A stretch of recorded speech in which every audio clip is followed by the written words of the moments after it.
Welcome, everybody, and thank you for joining us this Sunday for episode 12 of the Strat Talk with your host, myself, Adex, Trooper, and Zeus Trades. We have a very, very, very special episode today. We have one of the queens of the Strat, one of the OGs of the Strat, Dede Edwards. She's here to discuss specific strategies and how she uses the Strat to remain profitable in a volatile market. For those that are new to the show, I am one of the admins of AdexTrades. I started trading before the pandemic started, and I've been utilizing the Strat for 2 years. One of my goals as the leader of the group is teaching the Strat to as many people as possible to help others become self-sufficient traders. I'll now hand it over to Zeus so he can provide a brief introduction of himself. Good afternoon, everybody. Hope you guys are having a great Sunday and a great weekend so far. I go by Zeus. I'm an analyst and trading mentor in AdexTrades community. I've been trading for about 3 years now, and I've started off as an investor in 2019 and transitioned to options in fall of 2020. I primarily use price action and flow to perceive the market. I'll now hand it over to Trooper for him to give a brief introduction about himself. Hello, I hope you all are having an amazing weekend and are ready for this week in the market. I go by Trooper, and I've been one of the leaders in AdexTrades since the beginning. I've been trading since May of 2020. I'm a student of the game, and I'm constantly educating myself, which is interesting because I recently took a pretty big interest in broadening formation, so I'm really excited to hear what Dede has to say for today's space. Thank you, my guy. I appreciate it. And now on to our episode. Dede, thank you for being here. We're honored to have you as our guest for this episode of the Strat Talk. For the listeners who don't know who you are, can you give us a little bit of background of yourself and what got you started in your trading journey? Good afternoon, everybody. Can you hear me okay? Yes, we can. Yes, Good ma'am. afternoon. All right, thanks. So yes, I have been trading. Well, I started investing back in the mid 90s, so I may be dating myself. And it was on really a challenge, if you will. There are people who believe that you can't invest or trade in the market if you don't have money. So I challenged myself back in the mid 90s to learn how to invest. And so that started and ended. It didn't go so well, but I maintained, I stayed, I was always employed. So I was working for many, many, many years and just started building up my portfolio, investment portfolio. So what I call my long money. I didn't really start trading though until I met Rob and the Strat. Prior to that, though, I had an extensive career. I was an investment advisor for Edward Jones. There, I started to learn more about the business side of trading. I started taking some options courses. I learned candlestick patterns through the Steve Neeson's camp, who developed the candlestick patterns for the Western world. And so I just build on that over the years. So for those who are listening, this was not a short-term project, if you will, right? This was a long time in the making. Now, how would you say the markets are from the 90s to where the market, or how would you compare and contrast the markets from the 90s into the markets now? Like in terms of the volatility and like market structure and things like that, price action. Oh, that's an interesting question. Just yesterday, I was meeting with a couple folks, and we were on Zoom, and we were talking about the market. And the question came up about the volatility. And when you have not seen the changes, maybe you don't realize kind of where we are in this stage. So what I did was, and I would encourage each of you to do this, is to pull up a monthly view of the broader market, so like the SPY or the Qs or the IWM.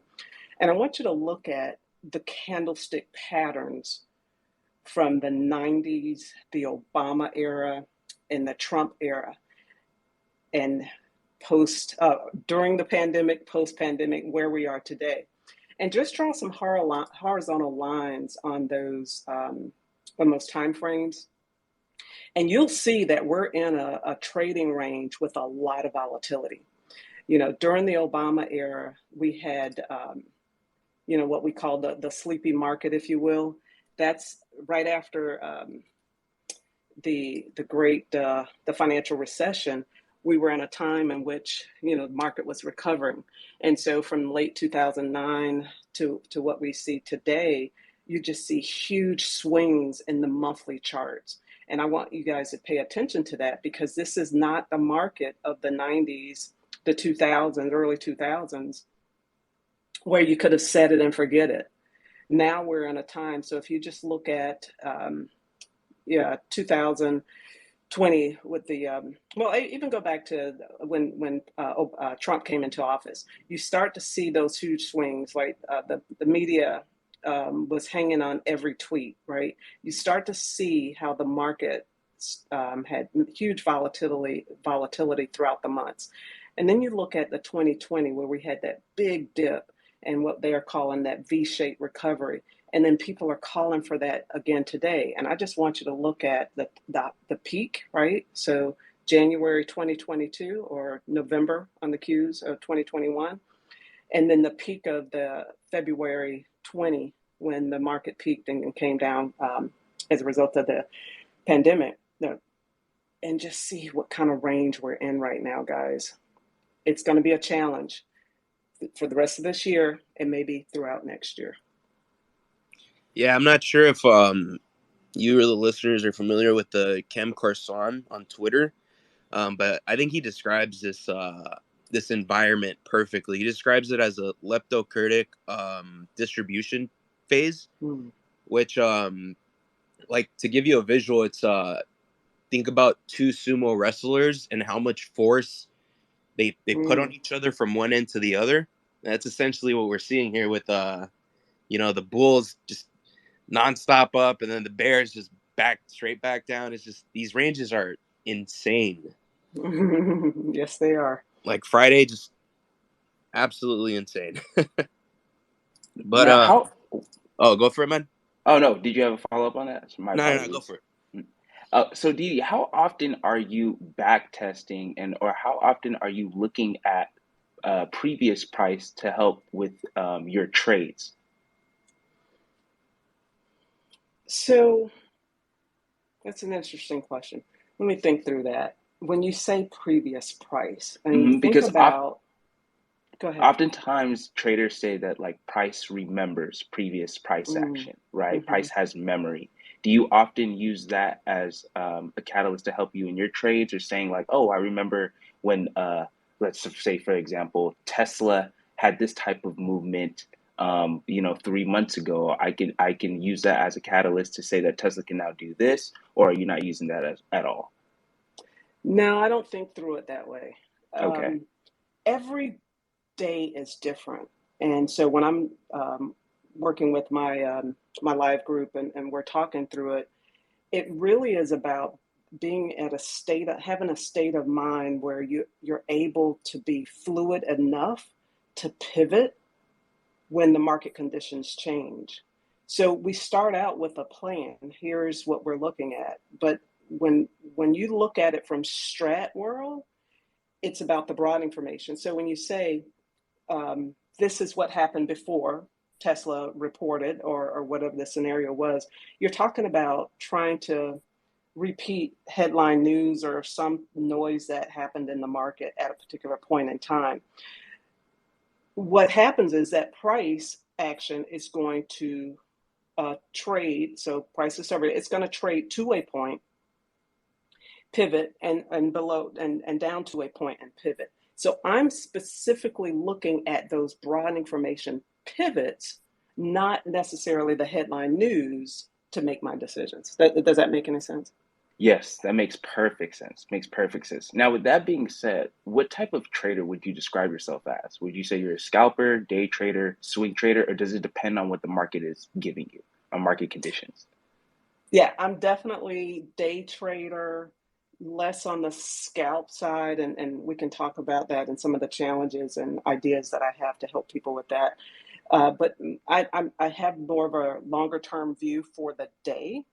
I generally will swing trade, but this has just not been a market for it. So I day trade, I swing trade, I invest. I have multiple accounts. I have a different strategy for each.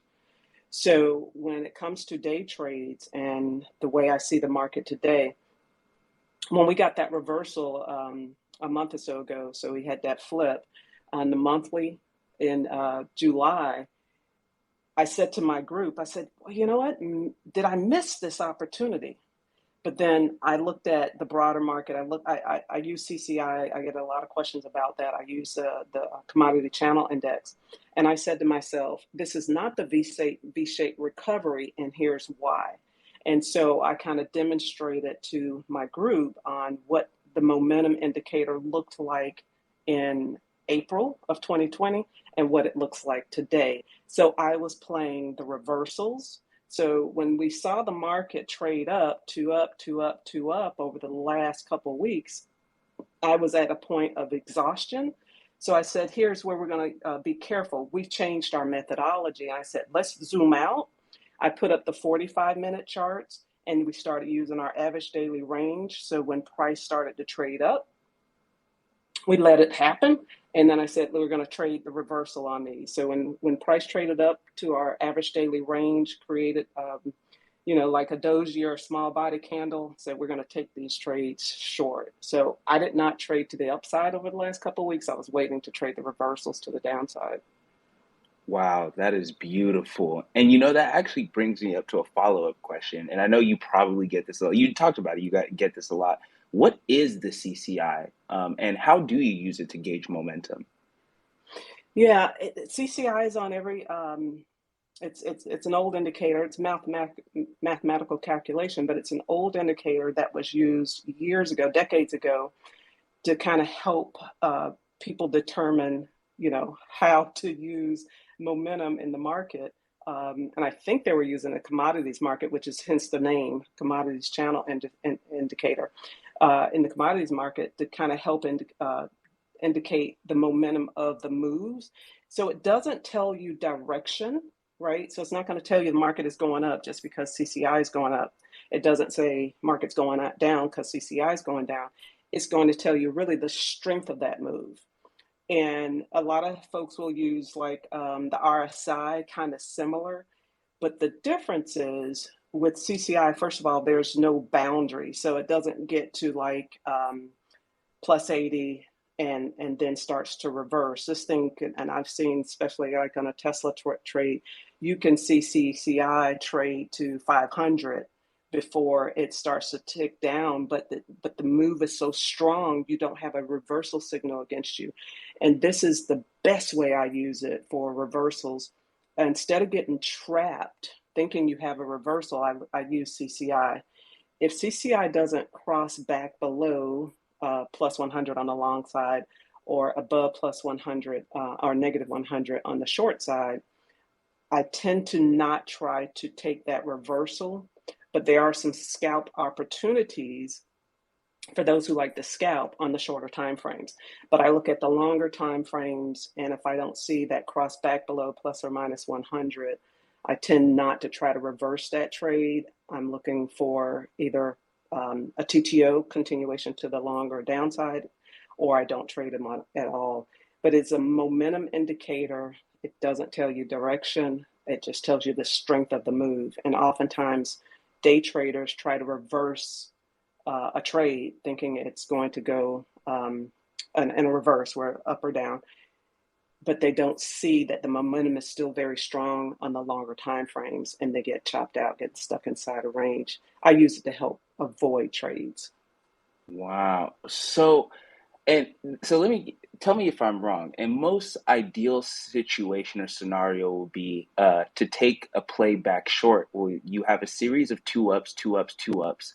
Then it hits a broadening formation, and you probably have like your inside candle, and you should see the CCI start to retrace below 100, and then that could be a good indication to take it short now. Is that correct? Yes. So if you're a scalper, it's a great opportunity to use that on a shorter time frame. So if you're trading off of the 3, 5, 6, I like to use the 6 because I like multiples of 3. 3 was a little too fast for me, so I like to use the 6 for that. But if you're using a shorter time frame, you can use that CCI on a flip, so like a 30, 60, 90 flip, on that shorter time frame, while it's reversing on the shorter time frame, you may be inside on that 60 or 90. So that doesn't necessarily mean you're reversing that longer time frame if CCI is still strong, right? So if you want to take that scalp, you can take that scalp when it crosses below plus 100 on the 3, the 5, or the 6. But know that you're probably not reversing that 60, right? Because it's trading inside, which I tend to avoid. But for the scalpers out there, you can take that trade, but know where your magnitude is, because once it gets to a particular point, it's going to reverse and come back on you. Because again, you're not reversing the 60 or 90, you're just scalping off the shorter time frame. So you have to understand the difference. Makes perfect sense. Makes perfect sense. Thank you. And you brought up the 60 and the 90 minute. I know you trade using, or I hope I'm not wrong, but I understand you trade the 6, the 9, the 18, and the 90-minute chart. Is there a particular reason why you use these time frames in particular for a reason? Yes. So I started, like I said, I started trading back in 2018, and it was not an easy transition for me, right? Day trading is not easy. And so I often ask people, I challenge them to determine, why do you want to be a trader? Let's just start there. Why do you want to be a trader? And so I had to come to that understanding myself, why am I doing this, right? And then as I started to build my knowledge, what I realized was I would say, yeah, I got it. No, I don't have it. Yeah, I got it. No, I don't have it. So I was going back and forth because I thought I had it, but then I realized I didn't have it. And I tell you, there were probably, and it's probably is the same for most people, I had to learn how to stop losing big money. And so what was happening was I was entering trades off of the shorter time frame. So my first problem, one of my problems, was I was entering trades off the shorter time frame, and I was seeing those inside bars, right? So what are our actionable signals inside, trading off an inside bar, 1 or 2 twos, right? And so I found myself trying to go long at the top of a range and then trying to go short at the bottom of a range off of an inside bar, and was immediately getting triangled out, even though I was on a 30 or a 60, right, or 15. I was like, this isn't working for me. What's going on? So what I realized in that case is I needed to understand broadening formations. Price had hit its magnitude, but because it had formed its inside bar, I immediately said, that's a signal. So I got to go jump in on that. Yeah, I was wrong. So I figured out how to stop losing money there. The other problem I had was I was getting chopped up. This is where the 60 and the 90 helped me, and I actually moved away from the 60 into the 90. I cannot tell you how often the market will open in the first. So I use that 9 and that 18. First of all, I'm multiples of 3. So I use that 9 because it's a multiple of 3, and the 18, 6, 9, 18. So because what I found was in the first 15, and so if you've seen any, watched any, listened to any of my videos, in the first 15 to 18 minutes, the market is moving woof up, woof down. We don't have a good feel for which direction it's going to go. We don't have clarity around the direction. So I stopped trading in that shorter time frame. And what I will tell you is that if the market creates an outside bar in that first 15, 18 minutes, buyer, seller, beware, because oftentimes if you don't get a move in that first 15, 18 minutes, you're going to get trapped inside this range. So you have to get outside an outside bar. Hence, you still need to understand broad information. So I went from the 15, started using the 18 because I like the multiple. And then I said, okay, well, what's a multiple of that? And so I went from the 18, I was trading 30-90 for everyone out there that's listening. If you trade 30-minute signals, they work just fine. I used them for years. but trade them with the 90-minute instead of the 60-minute, and I'll tell you why. So the 90-minute gives me a broader view. Again, guys, I'm a day trader, so I'm looking at trying to hold my trades longer, especially like what you saw on Friday. It was a beautiful day. And so when you have more of a broader time frame, a broader view, you tend to make fewer trades, right? And then you take a lot of the emotion out, you manage your risk, and then you say, hey, I drew my broad information here. Here's where I'm expecting it to go. But what I found with the 60 and the 30 and all of the other time frames, they work just fine. But for me, I was getting too many triangles, sub-triangles, right? The 122 rev strats, for those of you who know that, understand the strategy. You get a lot of 122 rev strats, like with the 30. You add that 90 to it. If you're trading inside 90, which is where these are what I call my DNTs, do not trade zones. If you're inside 60, but you're still inside 90, if you're on that 30-minute time frame, guys, wait for that last 30 minutes in that 90-minute candle and look for that 2 up, 2 down. You'll make money.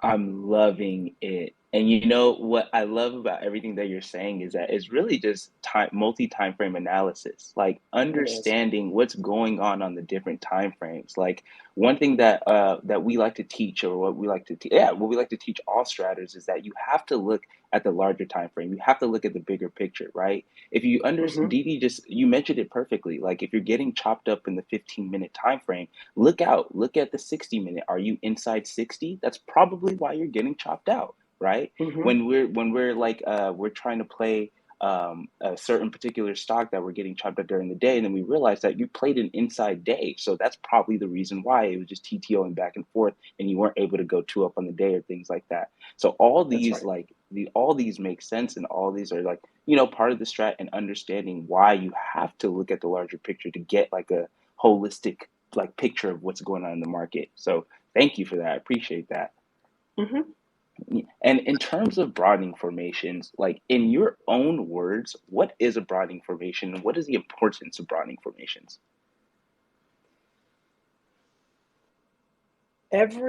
So when you think about it, we go way, way back, way before my time. The stock market was paper, right? Before computers, before systems, the stock market was paper. But you have to imagine that at some point, right, they start to build the tools to automate this process, right? When they did that, how do you think they came up with all of the indicators that you see now on your computers? It was based on high prices and low prices. So when they started to create, when all of these really smart, intelligent folks started to create their indicators, like the Bollinger Bands, the pivot tables, the Fibonacci's, right? It was all math. They're all mathematical equations based on higher highs and lower lows. And so broadening formations, the only difference is you're manually drawing those lines based on what you are looking for in a particular range. So you can easily put up your fibs and, you know, draw those lines. I used to use those, your Bollinger Bands, but you're limited to the time frames in which the charts that you're looking at, right? So they're going to do that calculation based on the time frames and the charts that you have up. For me, broadening formations are very, you know, fluid based on your knowledge and understanding of a trading range. And so what I've learned to do, and this is why this was such a struggle for me getting started, is I'm not doing anything different per se than what you see on a pivot table, except that I get to choose my range. So I'm going to look at my charts and say, okay, I'm on the 90-minute time frame. I'm going to draw my broadening formation from this high back to this high. It's either going to be an outside bar. And so this is where I share with people, outside bars in and of themselves are broadening formations, and they're easy to identify. It's not that you have to draw your broadening formation on every outside bar. That's not the answer. It is, they're easy to identify, so it makes it easy to draw. But it's a series of higher highs and higher lows. So I'm going to, if I absence of an outside bar, I'm going to use that 2 up, right? And I'm going to draw it back to that next highest 2 up in that range. And that now makes it custom to the way I like to trade and the time frames that I like to use. Now, you mentioned you use the 90-minute to draw your broadening formations. Why specifically the 90-minute? Back to what we were just talking about, because I like to have a longer time, longer view of things. What I've noticed over the years is the market will move in that first 90 minutes, maybe even 2 hours, right? So, but that first 90 minutes, what I've noticed is you'll get a movement, and then price is either going to continue, right? Or it's going to go inside. Oftentimes when price goes inside at that 11 o'clock flip, you may, especially if you're on the 30, guys, you may see it peek its head above that 30 on that 30-minute flip at 11 o'clock Eastern and come back down. My experience has told me if I can get an entry in that first 90 minutes, I have an opportunity to make money and call it a day. And so I draw my broadening formations on that 90-minute candle because I'm trying to capitalize on the market in that first 90 minutes. Got you. Now, in terms of swing trading, do you recommend, and is it okay for us to have a top-down approach in terms of the broadening formations? Because how I was taught and how I draw my broadening formations, I usually start from like the macro time frames, like starting on the yearly, then the quarterly, then the monthly, and then working my way down, drawing those broadening formations on those levels, and then taking that top-down approach to see like where we can possibly reverse from, or where we could possibly, where we could price can reverse or things like that. Is that recommended or no? Oh yeah, sure. It depends on your time frame though. So again, my 90-minute time frame is for day trades. That's not, I don't draw my broadening formations on the 90 if I'm swing trading. Gotcha. Perfect. Yeah, Okay. that's my day trading strategy. On my swing trading strategy, I actually use the 3-day. I have a 3-day outlook. And so when I'm meeting with my live group in the mornings, whenever there's a 2 and 3-day flip, I'm putting the team on notice. Okay, guys, today is our 2 and 3-day flip, because a lot of activity happens sometimes in that first day of that 3-day or that last day of that 3-day.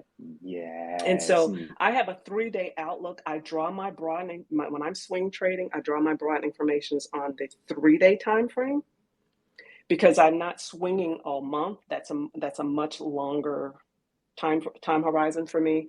A swing trade for me is about 2 weeks. So I use a 3-day for that. You have no idea how excited you just got me when you said the 3-day time frame, because like I've just started looking at the 2-day chart, the 2-week chart, the 3-week chart more, and I've noticed like, and I want to point this out to any strategists out there. For those of you that understand the strat patterns, for those of you that understand the strat signals and the actionable signals, you will still see these actionable signals play out on these other time frames. Like what's crazy about it is that when we talk about price and people say, oh, price moves, and we say, no, price aggregates. And what we mean by that is that price aggregates. And if you just look at it different time frames, just give you different data sets of analysis. That's really what it is. So when you add a 2-day chart, or when you're looking at a 2-day chart, that's simply 2 1-day charts put together. So you're getting a data set of 2 1-day charts put together, and that's how you can actually use that for your analysis to see, okay, where can price go? Where can we possibly go to?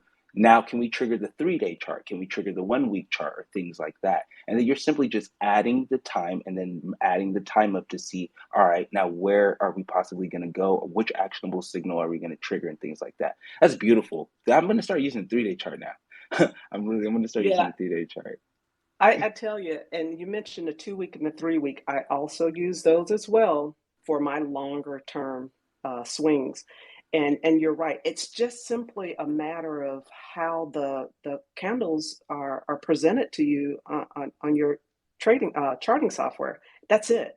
And for me, I just get more clarity around the price action when I zoom out.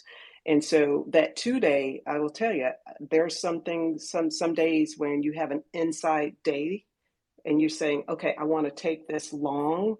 For example, you may have an inside day and you want to take that trade long if it trades 2 up, right? So you have a 2 up or a 2 down inside and then 2 up, right? But if you zoom out and you just look at that on a 2 day chart, it has a totally different view. And I will say to myself, if price doesn't trade above this on the 2 day range, I don't want to take this trade because it could be setting me up for a 1-2 up, 2 down rev strat. And so when you are trying to trade the up, and I've seen guys do this, ladies and gents, they will put an entry on an inside day and it will automatically trigger, right? And it'll automatically triangle them out. Not every signal is a good signal. Not every signal is a good signal. I need everyone to write that down. That is, and the reason, wow, like I'm impressed with that because I have one-on-ones and some traders, some new traders of the strat, they'll say like, hey, I saw the inside bar. I played it, but I got TTO'd out. Like I thought we were supposed to play inside bars. And I'm like, not every single inside bar you have to play. Not every Right. signal is an actionable signal. No, we're not taking that inside bar on the 2-minute chart. No, we're not taking that. Like, so that is so beautiful. And I think that's a big thing that strategists and other traders have to understand. Yes, once you understand the actionable signal, then it's understanding which actionable signals are we taking, because not every actionable signal actually means that we're going to be taking. So that was really Right. beautiful. That is really beautiful. So thank you. Another question that I have is that I understand that you have 3 setups that you look for. You look for gappers, reversals off the 4-hour time frame, and swing setups. Why do you look for these setups in particular? If you're trading the strat is a reversal strategy. So let's just start there. When Rob and his genius came up with this methodology, it was to help traders capitalize on the market when the market traded to a particular place of exhaustion or magnitude and reverse. And hence the reason why he's always saying, let them open. People don't understand what that means. We don't know at 9:30 and 2 seconds. I mean, seriously, unless you're James Bradley, who has a discipline of, gosh, I can't do it. He tried to help me. I said, dude, I can't do it. When he's in and out of a trade, I'm still thinking about it. So unless you have that kind of discipline, we have to wait and see when the market is going to, give us some idea of which direction it's going to go.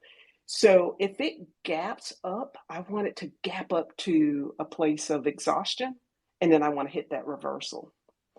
If the market trades to, like I said, I like to use that 90-minute. If your actionable signals are on the 15 or the 5 and or even the 30, I use the 6 and the 18 or the 9. If your actionable signals are inside bar and you don't get one on the time frame in which you choose, then you have to let that market open up and then take that reversal. So I do that with the longer time frames because I trade reversals. So gap up, trade the reversal. Don't get my signal at the open. So I like to trade 2-2s or inside 18s. I will drop down to the 6 or the 9, looking for that inside bar. You don't get your signal. I don't go down to the 3 anymore because it's just way too many sub-triangles. If I don't get my signal, you know what? It is probably a reversal's coming here because the market has gone 2 up, 2 up, 2 up, 2 up, 2 up. I'm waiting for the reversal. So you have to practice patience. And so I use the longer time frames to give me a better idea of which direction the market is going. And of course, I use my CCI to help me with determining whether it's reversing or TTOing and continuing to the upside or the downside. Beautiful. Thank you. I had another question. You talk about understanding what type of trader you are, and this can possibly help with risk management and determining what type of trades you can take on a particular time frame. Can you elaborate on this?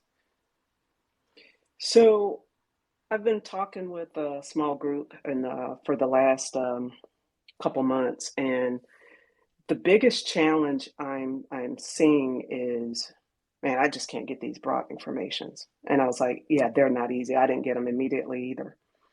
And so we tried to simplify the process. And so I don't teach the broad informations per se.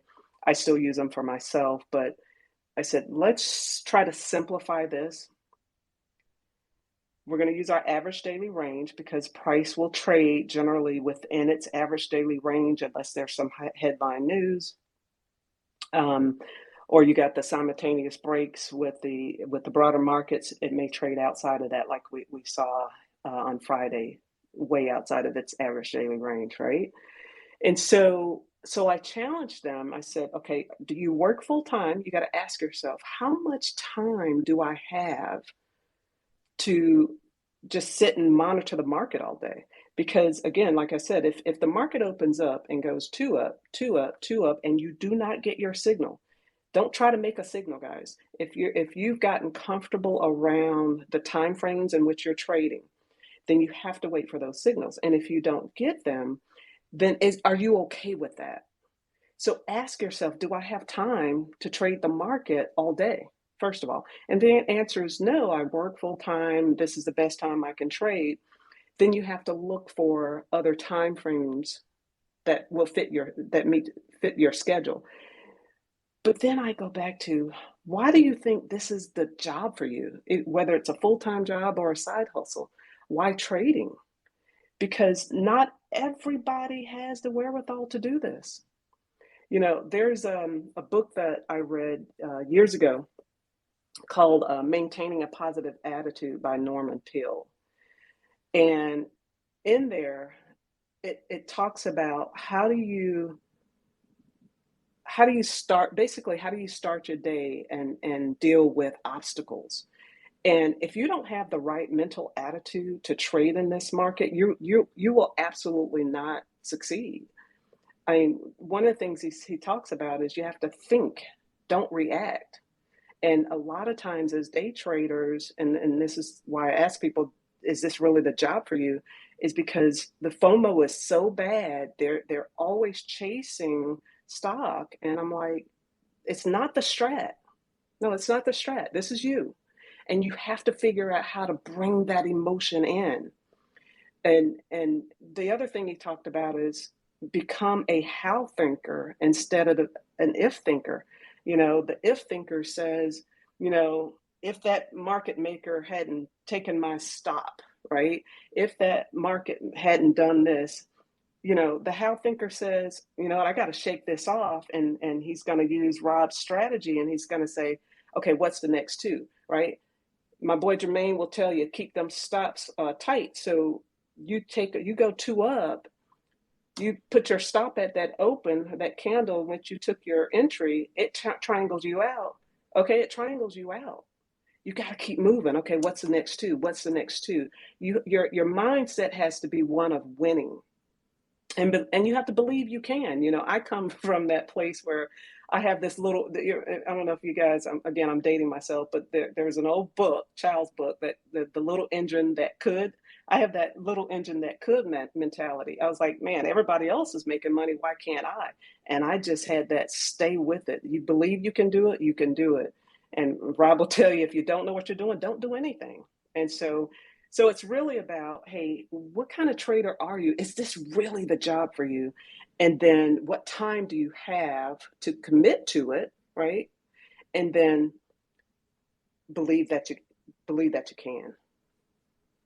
Dede, you are speaking gems in this Strat Talk. I appreciate you being here because I'm literally just writing down everything you're saying. I'm going to make sure that I get Maintaining a Positive Attitude. I'm going to get that on Amazon. And then there's something that you mentioned and that like I want people to realize and I want people to understand like why we come together as strategists and why we feel like this is bigger than just trading. She said, you mentioned what's the next two? And in its literal sense, in its literal sense, we're talking about like the next candlestick, right? Where's the Mm-hmm. next two where we can go two up or two down? But in in the psychological sense, it's really instilling confidence in yourself.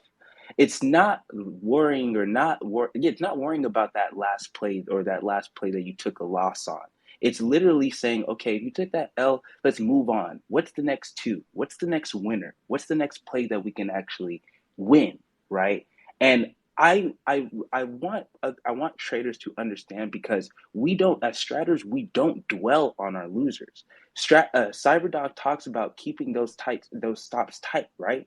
And then holding onto your trades and holding onto your winners. That's what we do as straters, and that is why we have this positive attitude when it comes to trading.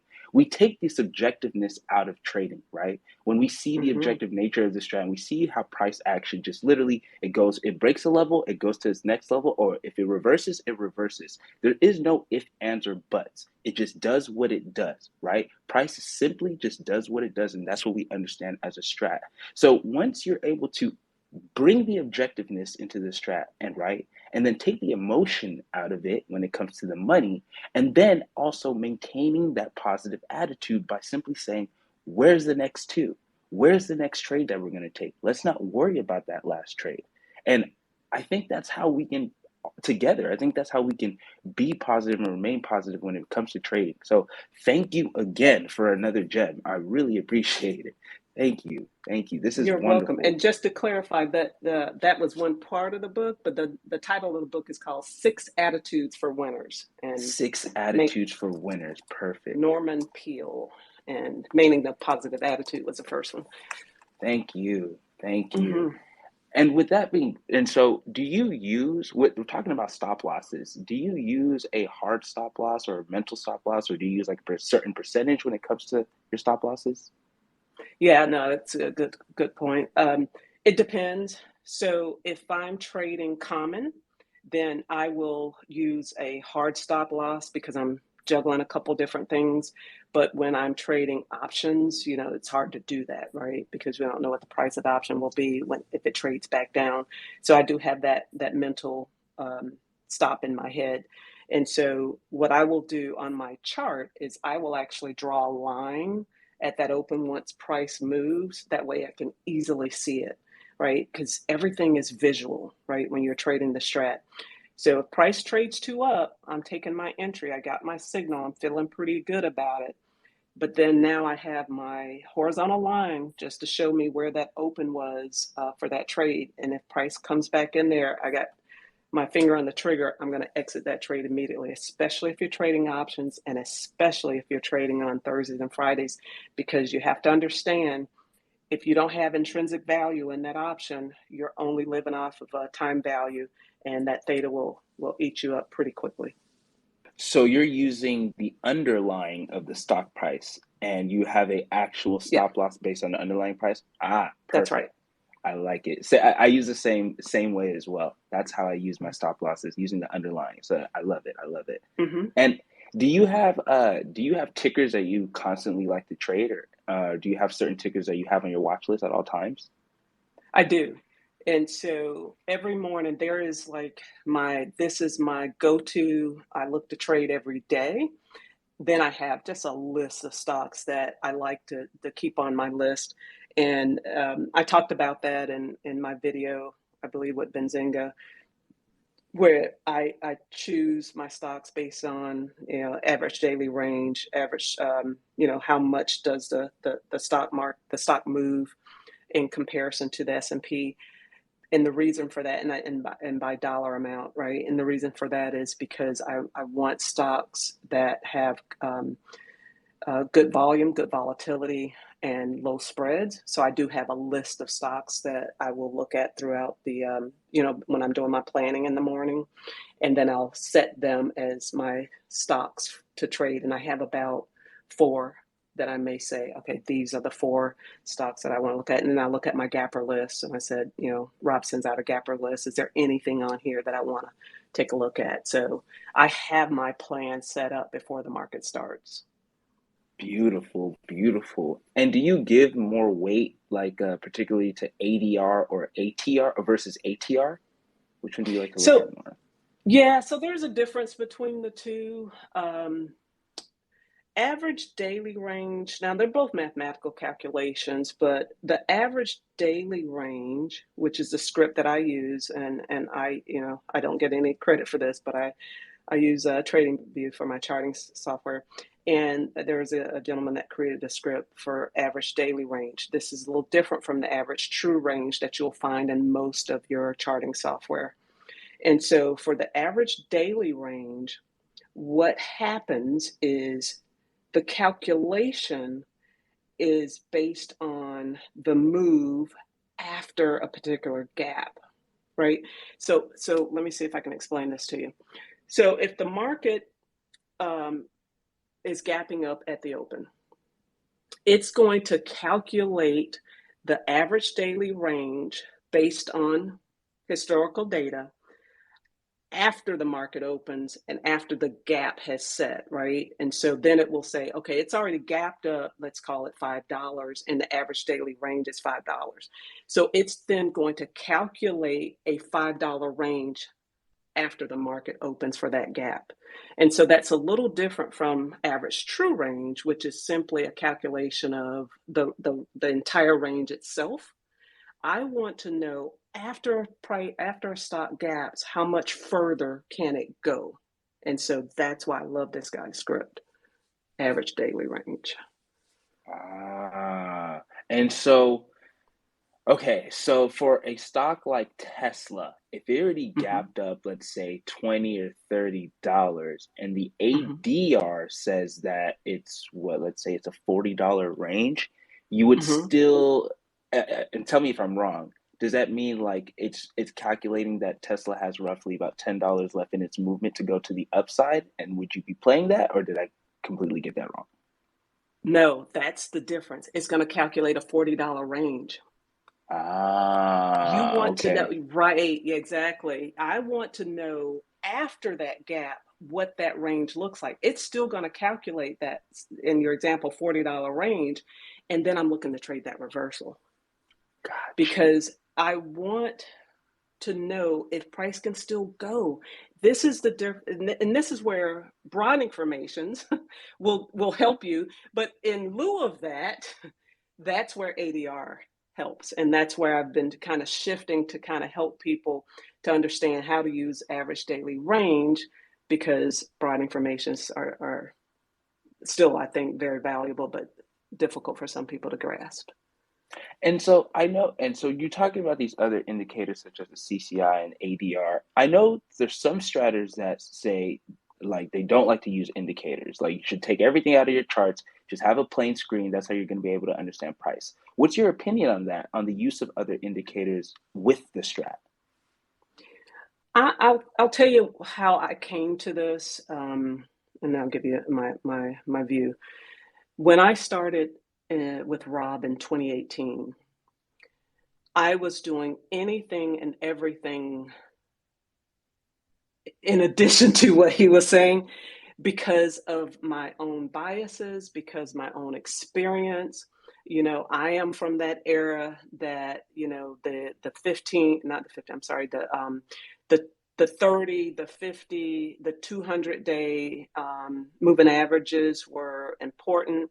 I've done everything. I bought charting software that used the fibs combination with the Bollinger Bands. Like I said, the pivots, and there was another one that I used with the ABCDs.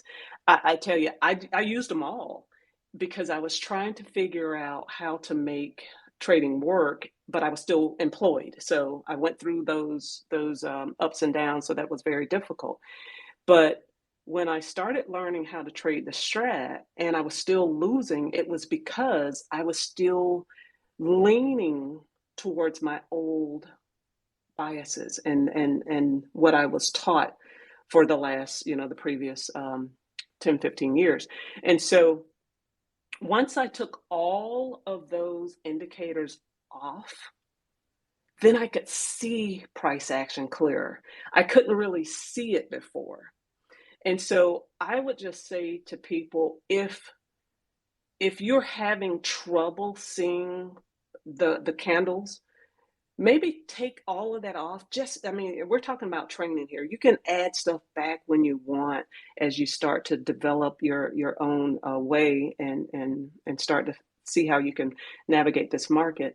But the only two, those are the only two I use. Now there's some scripts that some of the traders wrote just to show the 1, 2s, and 3s and the U's and the D's to help visualize what that looks like. But I only use the average daily range and the CCI primarily, less of the average daily range, but more of the CCI to help me with momentum. But I tell you guys, however it works for you, that's what you do. There's a lot of traders out there that have their way and have made money and have been very successful. If you can find your way, then I'm all for it. I am not the person that says I have a monopoly on the best trading ideas. I'm saying whatever works for you, make it work for you, and happy trading. That is beautiful. Do you use trend lines, Dede? I use the trend lines to draw my broadening formations, sure. And what time frame do you prefer to use them on? Yeah, so I start with the 90 when I'm preparing my day, right? Because remember, I want to capitalize on the first 90 minutes of trading. Then what I will do is I will look at my 18-minute time frame, because I have this view that the market doesn't go straight up or straight down, right? You're going to hit some level of exhaustion. If you just look back, especially guys, after the market is flipped, after that 60-minute flip, you have to understand that there's going to be some intraday sub-triangles throughout the day the longer the day goes on. And if you get trapped inside that opening 60 or 90, you're probably going to get chopped up. And so if you're going to scalp trades, then my recommendation would be to go down to like a 15. I like the 18, but you can use the 15. Draw your broadening formation on that 15-minute time frame, and then look for your signals on like the 5, the 3 to 5.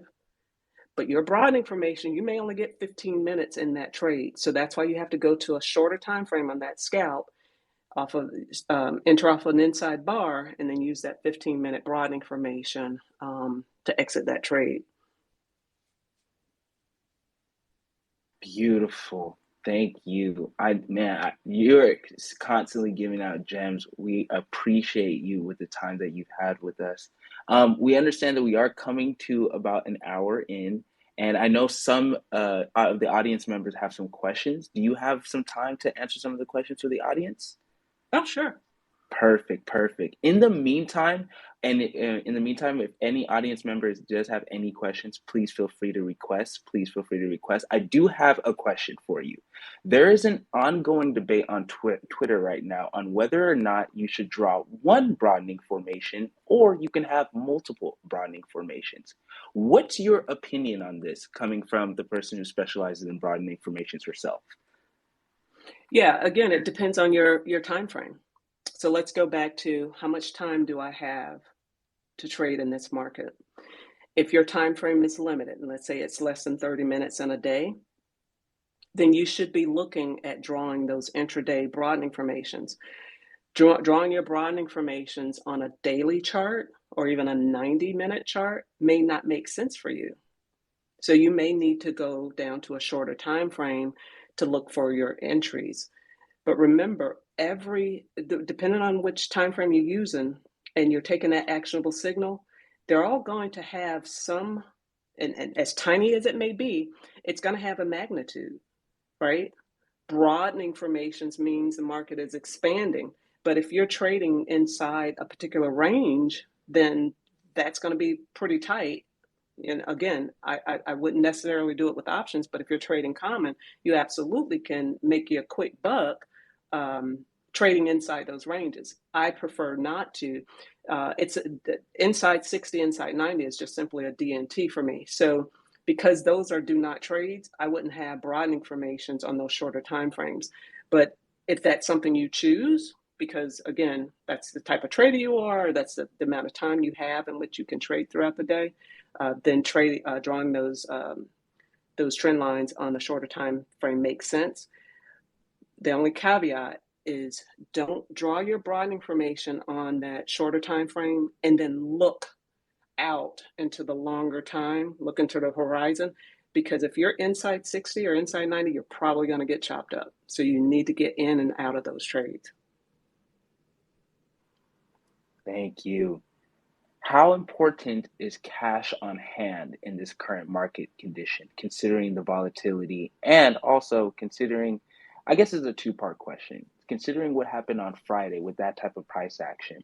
If you're a newer trader, what would you tell them when they're trying to get in this type of a market that we're in right now? I'd first ask them earlier, like we talked about earlier, what kind of trader are you? If you are trying to day trade this market and you've never day traded before, I would say go see Rob. You should not be putting any money into this market as a new trader and you're trying to day trade. If you are a swing trader, I would say this is probably not the market for swings. There's way too much volatility.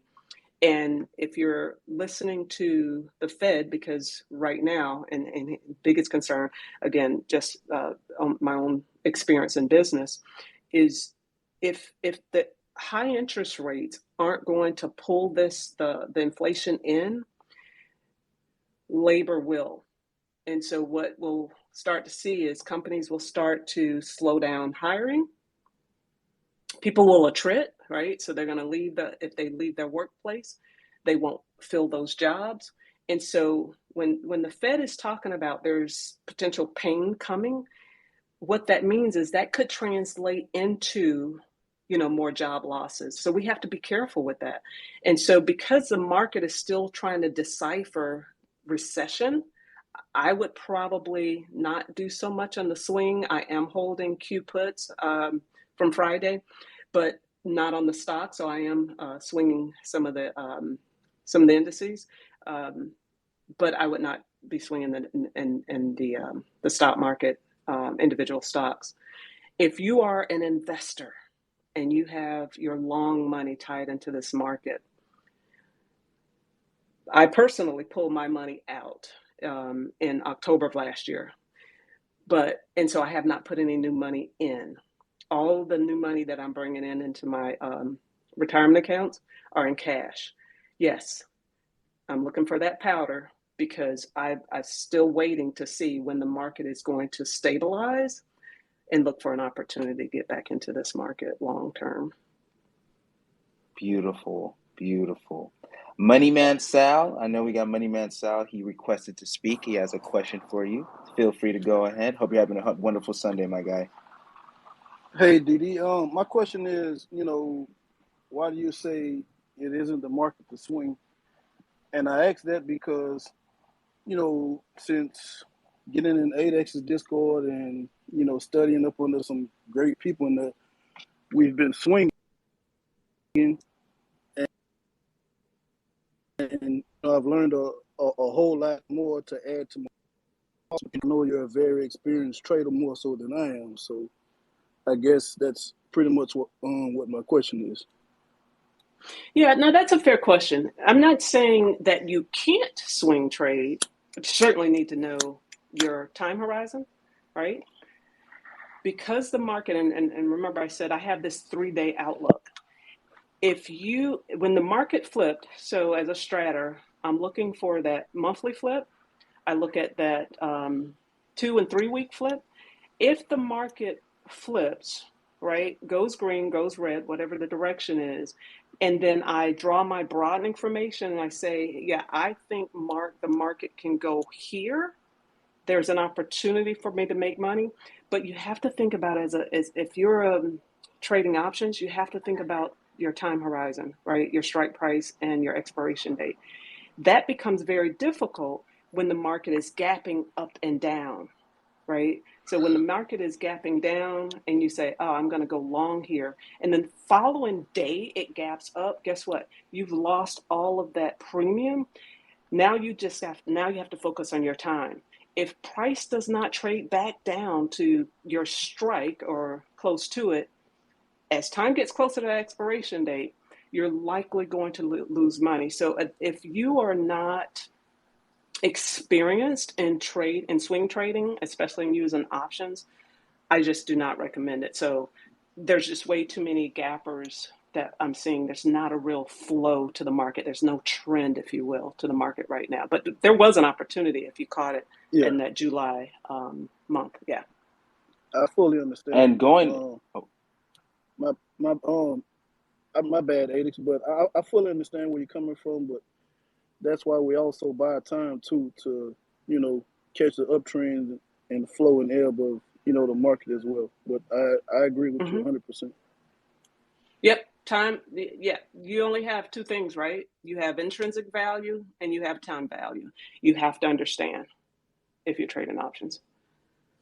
And that's why we always recommend buying time to have that theta to not work against you. Because if you can get that positive delta theta ratio and you have that time on your hands and you got and you have the direction right, things can end up working in your favor. But time is your best friend. Time is your best friend. And also, and you say that, and I like that question because the challenge, I think, because a lot of people don't know how to trade it. If you guys are killing it over there, I certainly applaud you. The challenge people have is they don't know when to get out. They think they have to hold their options till expiration.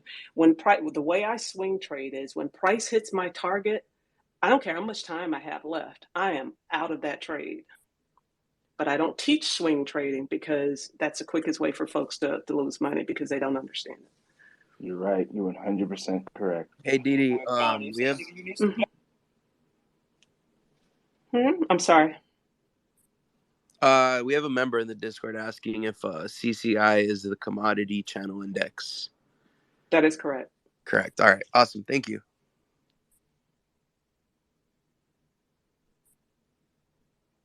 Jersey guy, you you requested to speak. Feel free to ask a question if you have one. Jersey guy, hey, we haven't chatted in a while. How's it going? It's going pretty good. You said something about the little engine that could. I can relate to that at my age, and I don't want to date myself. But you said magnitude, and sometimes I forget that I know how to do this, and sometimes I'm just stuck between work and trying to stay in my trades, and I don't have a lot of time.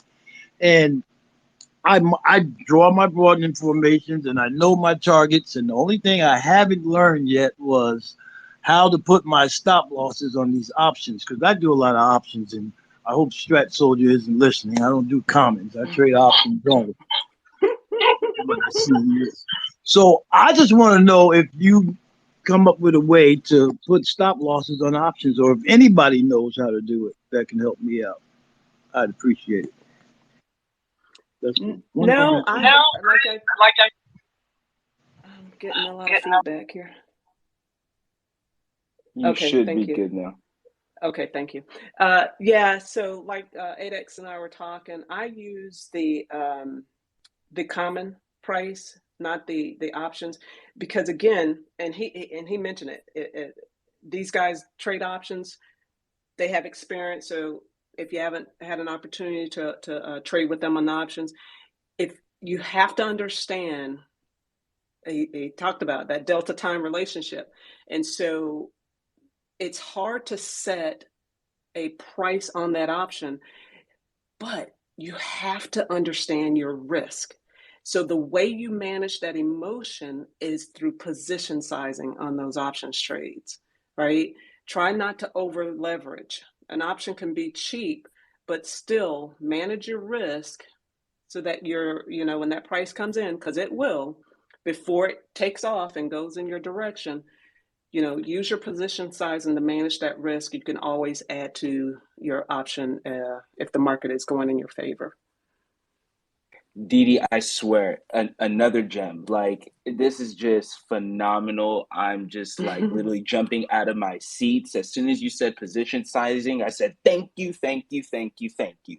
Like, equal position sizing, that's what I've been preaching as well. And the reason why I like equal position sizing is because it helps you take your emotions out of trading. If you know that your position sizing, let's say, for example, $500 is what you're going to be using for every single position that you use for options, right? If you use $500 for every single position that you use, if you're down 50%, you're down $250. So if anyone asks you, oh, how much are you down on your position? Oh, I'm down 50%. How much is that? How much is that? $250. Every single time you'll know how much you're down. So therefore, and you know what's interesting about it is because oftentimes as traders, because or beginner traders, they FOMO into trades. So they'll FOMO into a trade where the options premium is $1, right? And then they'll FOMO into another trade where the option premium is $3. So when they're down 50% on the $3 premium, they're actually down $150 compared to that $100 premium, and now they're down $50 if they're down 50%. So when you don't actually have equal position sizing, you just literally, that's where the gambling kind of comes in, where people think it's gambling because you don't even actually know how much you're putting in a position. You don't even know how much like your actual loss is. You really can't define your risk and your loss because you literally don't have equal position sizing. So I highly, highly recommend to new traders is having equal position sizing on your positions, because you actually have a defined risk for every position that you get into, literally. Yeah, I like that. Wait, Jersey guy, were you trying to figure out how to set a stop loss on the chart and not the option? Was that the question?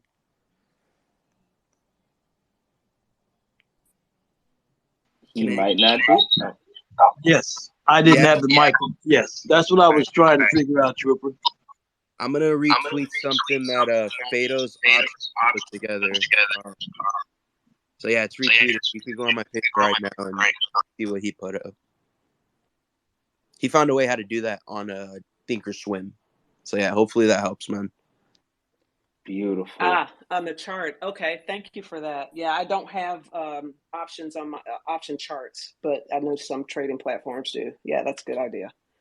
Yeah, if there's one thing when it comes to risk management that I've been trying to harp on to members like lately, is that the saying of like, how much are you willing to risk on a trade? And I ask that to traders because oftentimes we say, oh yeah, I'm willing to risk this, I'm willing to risk this much, right? But then you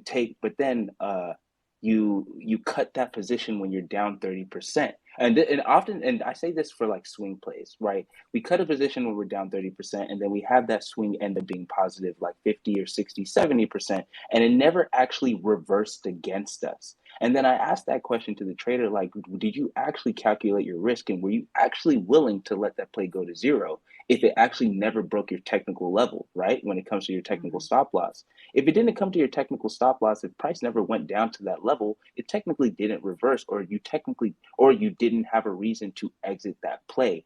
You talked about it earlier. Don't make up your own actionable signals. Don't get out just randomly. There should be a reason why you're getting out. There's a reason why we enter plays, and there's a reason why we exit plays. We exit plays because it hit our stop. We exit plays because there's an actionable signal that says it's going to reverse, or it simply reached exhaustion, or the market conditions changed. If it isn't those, you shouldn't, like, I mean, or if you got the wrong like options play and now you're down because of theta.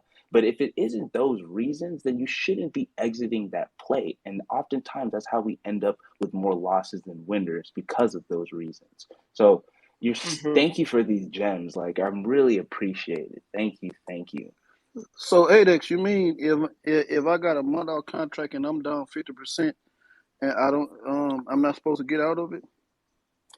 For me, this is I'm joking. I already know that answer. You know me. You know that. You know my answer. If it didn't hit my technical level, I'm not getting out. I am not getting out. If it did not hit, but that's just me though. Great questions. Lastly, Dede, I do have one last question for you.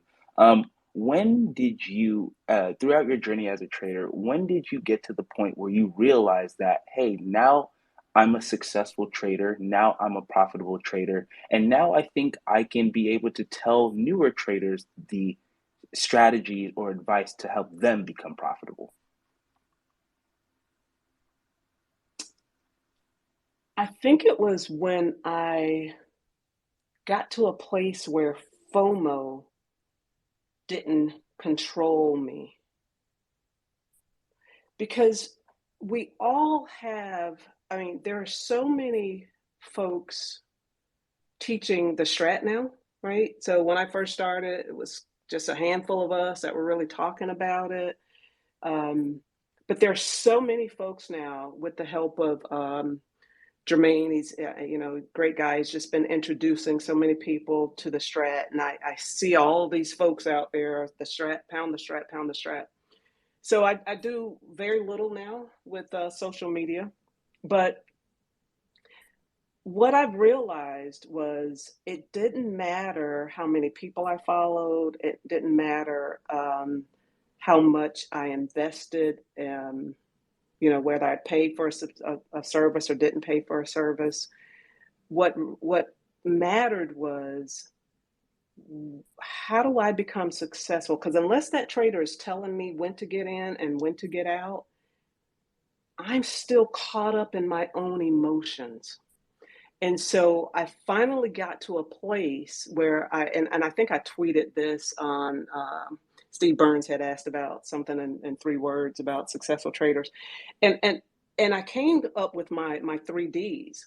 It's like, 1, I had to be diligent, right? So I'm studying price action. I mean, the time I spent on charts and still do is just absolutely unbelievable. I am always studying my charts, what may happen, what may not happen, how do I pivot if this happens, if that happens.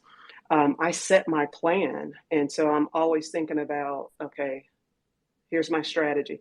Here are the time frames that I'm going to enter my trade. So I'm looking for, what are my actual signals? It is an inside bar. It's a 2-2. It is on the 18-minute time frame. I may go to the 6 or a 9, depending on the market movement. And then I started to set my discipline. If you're not disciplined enough, nothing I just said today is going to help you. You have to be disciplined to follow your rules, not necessarily my rules. Whatever strategy that a trader has come up with to help them succeed and be profitable in a market, if you're not disciplined enough to follow your own rules and fluid enough to pivot when the market conditions change, you're not going to be successful. And you have to be deliberate about the decisions you make. And if you see the market is going 2 up, 2 up, 2 up, and you're like, oh man, here comes FOMO, I need to get in there. And as soon as you do, you get triangled out. You're impulsive, right? So you're making these impulsive decisions. Your behavior is not conducive to a successful strategy because you weren't diligent in to begin with. You hadn't set your plan. You didn't follow your own discipline. And now you're frustrated. And I tell you, all of that will rear its ugly head, and you'll get to a place where you're going to either quit, right? Or you're going to go bankrupt. You're going to lose your family. This has happened, right? This is real. People are putting real money into this market and trying to figure out how to trade. And they haven't done the 1 and 2, which is been diligent about their studies and planning, or have found the discipline to execute. The execution is hard. But once you realize this is just a job, don't get caught up on the money, guys. Don't get caught up on the money. One of my favorite scriptures is Proverbs 21:5, and I read this at the end of my live sessions every morning. The plans of the diligent come surely to advantage, but those who are hasty come surely to poverty. In other words, hasty speculation will make you lose your mind. And I just, I challenge people to not get into this business unless they can set the discipline. Thank you, Dede, with the gems that you're giving on this Sunday. We really appreciate your time. And you know what? I just want to end this by saying this quote by Mark Douglas, one of my favorite writers and one of my favorite traders. He says, trading in the zone. Trading in the zone, the disciplined trader, oh my gosh, physical copies of both, the lovely books. And he says, on the other hand, creating consistent results and being able to keep what we've created does require skill. Making money consistently is a byproduct of acquiring and mastering the mental skills. So what I interpret from that is that making money is a byproduct of the work that we put in. As long as we master and we try to master our emotions, and we do things to just constantly are getting better every day, that is what matters. And that's why I tell traders, like, you know what, even if you're struggling right now, if you just keep putting in the effort, if you keep putting in the time and you keep putting the required skill, you will get this, because ultimately it's us versus us. And and once we get over that, it's the ship sails from there. So thank you, Dede. Thank you. That is going to be the conclusion of episode 12 of the Strat Talk. Thank you for taking the time out of your day to speak with us. This was truly amazing. How can audience members reach out to you, or do you have any last words you'd like to say to tell the people what you have going on? Yeah, I every morning I'm on live Monday through Friday from 7:15 till about 8:15. There's a link on my blog, which I know it needs to be updated. I'm getting there, guys. I'm just so busy. But there's a link on my blog where you can access it. I'm live for free. There's no cost. There's an opportunity for guys to do Q&A. I just do a quick video to kind of talk about the broader market and what I'm seeing for that day. But you can reach me on Twitter at R3DPepsi, and my blog is powerof3trading.com, power of 3, the number 3, trading.com. But you can find me on my profile. Beautiful. Thank you. And thank you to my fellow co-hosts of the panel, Trooper and Zeus. Make sure to give them a follow as well. And thank you to everyone in the audience for being here. Thank you to those that asked questions. We appreciate you all joining and listening in to our 12th episode of the Strat Talk. Of course, we will have this space recorded. And for those of you that are interested in joining our Discord and learning about the Strat, feel free to click the link in our bio to join. Good luck this week, everyone, and have a great rest of your Sunday. You guys have a good one. Thank you. Take care. Thank you.